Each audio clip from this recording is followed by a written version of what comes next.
In the last episode, we regained control of the Chicago Blackhawks and wasted no time carving this piece of clay into what we wanted it to be. And at this point, we're just about done, but there are a few finishing touches that need to be made with this roster. Mainly, of course, the goaltending. But the big move of the last episode, re-signing, of course, a lot of players, but Brayden Point, the addition of Brayden Point for dirt cheap, really, and what that's going to mean with this team. You move out guys like Ian Mitchell and Boone Jenner. We have $10.5 million to spend. And we left the last episode with the question of what goaltenders do we look to bring in? And it was a tough choice because the comment section was pretty well split between we're cool with Carter Hart being in 2 series and I'll use somebody else. And if it comes down to somebody else, pretty much it comes down to Ben Bishop, Tuukka Rask got a lot of support, or Mackenzie Blackwood, who surprisingly had been pretty damn good in New Jersey last year. Interestingly enough, only 26 games played, but it appears there was a backup goalie. He could really be something. Of course, Tuukka Rask still here as well. Not as great, but, you know, it is what it is. Carter Hart with that 905, it was an 896 for Bishop, but still you don't know what teams they played on for the most part, what the situations were there, and how that went down. So, ultimately, when it comes to the use of Carter Hart, I'm going to pass. We're either going to go with Bishop, Blackwood, or Rask. Technically, we could go with all 3 from the looks of it. The question now, though, is who do we go with? And I gotta be honest, I'm leaning towards a veteran tandem of Bishop and Rask. But also, at the end of the day, Tuukka Rask does have a Stanley Cup. He doesn't have it as a starter, but he does have a Stanley Cup. Remember when Ben Bishop was an LA King? That was so brief and bizarre. But Ben Bishop does not have a Stanley Cup in his career. And I think because of that, we're going to give him an opportunity to win one. We're going to go after Big Ben Bishop. I am probably going to throw him a little bit of extra money just to make sure he signs. But the goal for me is clear. We're going to go after Ben Bishop. I'm going to go 5.9 just to save a little bit of money. And I'm also going to go after Mackenzie Blackwood for this year, 1 year, $4 million. Those 2 are my primary targets when it comes to goaltenders. So we're going to pass on Hart. We're going to pass on Tuukka Rask because he has won a Stanley Cup. And ultimately, there are a couple of goalies here that we could potentially sign. Koivu and Harkins might not develop. They might. Time will tell. Right now, we'd have 4 goalies. So really, I have space to sign 2 others. Gustafsson, there'd be a lot of competition in the AHL with him. Koivu and Harkins wouldn't even be able to play. You know, let's send an offer out to Koivu and to Harkins at the very least. They are probably, I mean, Harkins are going to go back to Montreal, but if we could use them just to bring in a little bit of extra value for the team, I'm good with that. Defensively, obviously, we still need to figure out the third pairing. There are some RFAs, but no ideal prospects to target.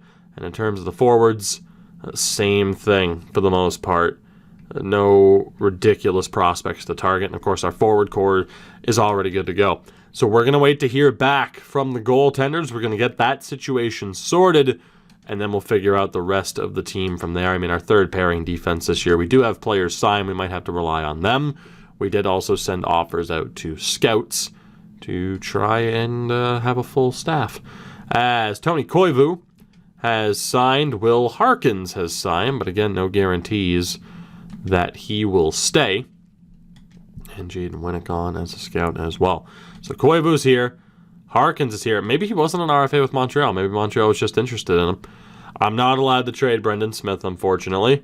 Here comes the moment of truth. Ben Bishop and Mackenzie Blackwood have both signed. So our goaltending tandem is set. Wouter Peters, of course, will be the third option. It leaves us with $2 million in spending money. Let's double check what the roster situation is. And obviously, in today's episode, we are going to get to simming this season. So we have 2, 3, 4, 5, and 6. We're good to go. We have all the goaltending that we need after those signings. So defensively, it's kind of a tough call of what we want the third pairing to be, but that at the very least is 6, and then 1, 2, 3, 4, 5. Oh, God. Okay, so we need 3 to 4 defensemen, I would say.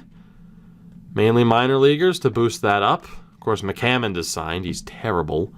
Why Millbury signed him, I don't know. Forward-wise, we have 1, 2, 3, 4, 5, 6, 7, 8, 9. Well, actually, was that 8? Proper counting. 1, 2, 3, 4, 5, 6, 7, 8, 9, 10, 11, and 12. And then 1, 2, 3, 4, 5, 6, 7, 8, 9, 10, 11, and 12, 13. We're good with forwards. We just need to figure out the defense. Quick and easy. Let's see who is out there to sign. Again, right now, it's third pairing that we are looking for. And again, in terms of affordable contracts, yeah, we might as well just stick with who we have. We might as well. I mean, there's a bit of money there. The question is, where do certain people fit in? Also, trying to fight off a sneeze. Couldn't do it. I failed. I'm so sorry to have disgraced you all. So Chris Tanev would fit in quite well. Canucks fans might not be happy about that. Trevor Van Riemsdyk would fit in as well. I mean, obviously, though, we're going to be looking for a little bit of extra money. But we could pull this off. Connor Murphy only fits in on the top 4. So TVR, bringing him back to Chicago, could work. Tanev could work. Who else do we have here? Justin Braun doesn't fit in perfectly. If he fit in on both PK setups, that would be pretty good. Patrick Nemeth, Lucas Johansson could work. He is an RFA. I don't necessarily want to go in for RFAs because there's no guarantees. Jan Ruda doesn't really fit in. Bryson doesn't fit in. Kulak, Radish. Oh, Darren Radish developed, huh? Damn. Made it up to at least a useful level. Not bad for someone who wasn't drafted. Carl Dahlstrom doesn't fit in with the team. John Marino hasn't really developed. Justin Hall could work. He's also not looking for that much. Connor Clifton doesn't really fit in. Okay, Justin Hall, top 4 pairings for Joe Saccone. I think Hall, Siegenthaler. I mean, we have options. We do have options. I think what we're going to do is go Trevor Van Riemsdyk at 2. Braun at 1.7. It's a little bit tough, but again, we can't really go with anyone who's worth a ton of money. Justin Hall, who, if I'm not mistaken, yeah, he was a Blackhawks draft pick. We are going to send Justin Hall an offer, and I think we're going to go for Siegenthaler as well. Someone else who could potentially fit in on the team. And from there, we need somebody else who's interested in a 2-way deal. Let's look to bring in, who do we like? Connor Carrick. Slater Cuckoo could come back to Chicago. You know, let's bring back Cuckoo. He might have friendships on the team. Have to pay him a little bit more money. And that should pretty much do it. We should be good to go free agency-wise. Again, one of the big offers with Bishop, pretty straightforward. Again, if we could stop getting these spam offers, that would be sweet. But all 3 defensemen signed. Let's clear out the block really quickly. Tired of getting offers. Let's sim to the beginning of the preseason and see what the situation is when it comes to this roster and kind of what this team is going to look like. And after a pretty long pause, at least for me, we are back. This team is set and ready to go. Let me get you a look at what this Chicago Blackhawks team looks like. Top line, we've moved Dylan Strome over to the left. Also changed him from a power forward. Intrigued to see how he plays. We went with 2 playmakers and a sniper on each line, I do believe, as opposed to having power forwards. We'll see if that pays off. Ultimately, Strome and Doc can easily be power forwards, but it's Strome, Point, and DeBrincat, Nylander, Doc, and Kane. third line of Kubalik, Taves, and Jesper Fast, who again, can't get rid of him. Might as well see if he can do the job on the third line. And we have reunited my fourth line of Entwistle, Nosek, and Quenneville. Defensively, it is Dillon and Pulock, Jones, Boqvist. And I'm going to give Brendan Smith a chance as well. We're going to see what he can do next to Casey Fitzgerald. The goaltenders, unfortunately, Ben Bishop has dropped in overall. But we have Bishop and Blackwood, both decent. We'll see how that works out for us. Justin Hall and Alex Fortin, the healthy scratches. And really, those two kind of sum up the situation with this team right now, where we have a lot of players who can, kind of similar to what we had with Ryan Carpenter a few years ago. We have players, and really what was the catalyst for the Boone Jenner acquisition, we have a lot of players that can fill in on this team if need be, or we do have the assets to go out and get a major game changer if need be. I mean, Kayumov, Wise, Nordgren, Altai Barmakian, Kurashev, Komp, even Hagel, or Peter Solaric, who I managed to sign to help fill out the roster. These are all players who could play at the NHL level. Defensively, I mean, Siegenthaler, Cuckoo, Lozon, Gilbert could all kind of fill in. Obviously, the only player we wouldn't play at the NHL level is Michael Schutz, which, might be traded at some point. Goaltenders, of course, Wouter Peters and Jesper Wallstedt. So, all in all, top to bottom, excited to see what this team can do, what these two teams can do, what this organization can do. We talked about it. We should, theoretically, be back in the playoff hunt. Not only that, you'd like to think we could do a little bit better than just making the playoffs. And if this team lives up to expectations, that should indeed be done. And I mean, that first page right there really sums up how absurd this team is. People are like, oh, have a series with no rules. Go crazy. Well, despite having to deal with Mike Milbury, we've gone pretty crazy, at least thus far.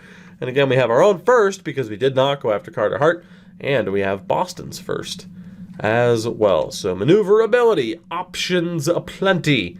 That is the name of the game. Taking a look at the overall, though, for the team, let's see what we are dealing with. 97 offense, 87 defense, 82 in goal tending. Johnny Gaudreau on St. Louis against Alex DeBrincat. Top players on each team. Not the tallest, you don't have to be. We shall see how we do. Obviously, goal for this season, win the damn cup. Of course it is. Mike can't disassemble this team from out from under me. We have this team in place, although, God forbid, the Coyotes fire their head coach in record time. God forbid, which means they're going to be absolutely terrible this year, so look out for that. They'll probably be the worst team in the NHL. Worst case scenario, this team sucks, and then we have to blow it up. But, I mean, even if we blew it up, number one, I don't think we would, although Jonathan Taves goes down to injury. Even theoretically, if we had to blow up this team, we'd be in such a good spot afterwards, even with Milbury being a factor. Brendan Smith goes down to a foot injury. Justin Hall, again, the healthy scratch, will draw into the lineup. And Alex Fortin on that third line. Meh. A whole lot of meh. Let's get Jonathan Taves back in there again. Taves on a spectacular contract for us. We'll see how he can do this season, though. And right now, through the opening month of the season, we are atop the Central Division, a game at hand on the competition as well. So far, so good, despite a couple of minor injuries. 8-2-2 after that win against the Vancouver Canucks. David Kampf goes down to a concussion down in Rockford. He'll be out for a month. Brendan Smith is back. Again, that third pair, we'll see who ultimately carves out a spot. Justin Hall didn't exactly overly impress in the 4 games that he had. So I'm going to give Smith another chance. Not that he's been great either. Casey Fitzgerald, though, has 5 goals, which is very impressive, considering he does not have any power play time. So we'll see ultimately who ends up on that third pairing. Brendan Smith, though, will be given an opportunity because, again, Milbury brought him in and Jesper Fast, and we are stuck with them for the year. Dylan Strome is going to be out for the rest of the month, just about. 2 weeks, really, with a groin injury. It's a pretty big loss. Mikhail Tiplai down to injury as well. Loss, and my God, Ryan Pulock down to injury for a week. All of a sudden, the injury bug really starting to strike here as we approach and pass Thanksgiving of the American persuasion. As we have players back from injury. Let's take a look here. Strome and Pulock should be good to go. Fortin played much better on the top line. No real surprise there. Let's get Strome back in, and defensively, Justin Hall was on our top pairing with a 20-year-old Brandon Dillon. You know, it didn't sink us, though. Funny enough. We did lose to Minnesota, though. T-Ply's back. I'm not too worried about the AHL Lions. Pulock back to 100% as we get ready to play the LA Kings in our final game of the month, and we win by the score of 8-3. So despite some injuries, 17-4-3 on the season thus far, atop the Central with 37 points. That is the highest point total in the NHL thus far. So very impressive stuff. Dylan Strome. Speaking of impressive stuff, Jesus. Despite the time missed, he is killing it. Braden Point, 27 points in 24 games. And Alex DeBrincat, 29 points in 24 games. Just, again, tremendous. And with Dylan Strome, again, you could argue power forward. But, yeah, we're going to leave him there. You could argue two-way. There's a lot of player types you could argue. Patrick Kane, 29 points in 24 games. Kirby Dach's over a point a game. Nylander, it's his future is a long-term top 6 option. It is in doubt. Kubalik just 9 points thus far. Taves with 11. Foss, okay, that third line's not exactly killing it. That fourth line's been tremendous, though. So really it makes you wonder. Kubalik can't really take draws, nor can Nylander. But it makes you wonder. Swapping Kubalik and Nylander. I'm going to give that a shot. We're also going to put Patrick Kane on that right-hand side. Let's see how that works, just for now. Defensively, Brandon Dillon is killing it, as is Ryan Pulock. The Jones-Boqvist pairing, not really working out. Let's have them swap sides, see if that wakes them up. Fitzgerald and Smith, though, doing okay. Goaltending-wise, Bishop, but 4 wins and 5 appearances. Yeah, the goaltending hasn't been great. It still hasn't been great. You know, eventually we may find that long-term option in goal. Maybe it's Wallstead, maybe not. But right now, as I tried to fight off that yawn and simply couldn't, right now, yeah, we don't know who that future, stalwart is going to be, as Ryan Pulock goes down for about a week and a half due to a concussion. We lose to Philadelphia, beat the Florida Panthers. Joel Quenneville, 3 games here. Kubalik goes down for a couple of weeks with a fractured jaw. So the injuries, the injury bug's biting pretty hard right now. No remorse being shown. We are struggling as a result. So again, Justin Hall was in on that top D pairing. Pulock is back. And we are still, of course, dealing with an injury within the top 6. Alex Fortin, the opportunity. We beat Boston. We lose to Toronto, but get a crucial pity point before losing to San Jose in regulation. A win against Calgary. Casey Fitzgerald goes down to an injury for a couple of weeks as Kubalik comes back. We'll take out Fortin again. Double check what Kubalik's point total happens to be. And I don't know how many games he managed to get on that second line, but I really don't feel like it helped him all that much, as 3 straight wins. Looking pretty good. I did not want to give up a first-round pick for Brian DeMoulin. Thank you very much. We play Nashville and win. Big game there in the Central. And we will play Minnesota to end the year, and it's a 4-2 loss. But still, a very impressive 26-7-4. As of January 1st, 56 points, which is second most in the NHL, behind the 58-point Washington Capitals. And they have done so without a single OTL. That is outlandish. That is insane. But take a look at the team again. Dylan Strome, killing it. Absolutely killing it. Braden Point, absolutely killing it. Alex DeBrincat, absolutely killing it. The top line's been great. Dominic Kubalik. I don't know what your long-term future is on this team right now. Kirby Dach doing pretty damn good. 33 points in 37 games. Patrick Kane still killing it. Nylander's looking a little bit better. Honestly, that third line's gotten better since Kubalik was taken out. So I'm going to swap Kane and Kubalik back. We'll see if he does a little bit better on that right-hand side. Because right now, all the other lines, I mean, we didn't look at the fourth line, but as I would presume, yeah, they're doing pretty well. Every other line's doing fantastically right now. Brandon Dillon looking great. Pulock looking great. Again, Boqvist, but Jones is looking better. Smith and Hall working right now, again, due to the injury. I really don't want to bump Boqvist down. It's like, you got to figure it out, buddy. Mackenzie Blackwood, though, emerging as a starter. 909 save percentage. Ben Bishop continuing to struggle. So we might have to look at making a move in goal. Wallstead doing very well. Wouter Peters not so much. But Wallstead quickly improving. Peters I don't think is going to be good enough to be the backup. So something we'll have to keep an eye on. I do want to sim through January.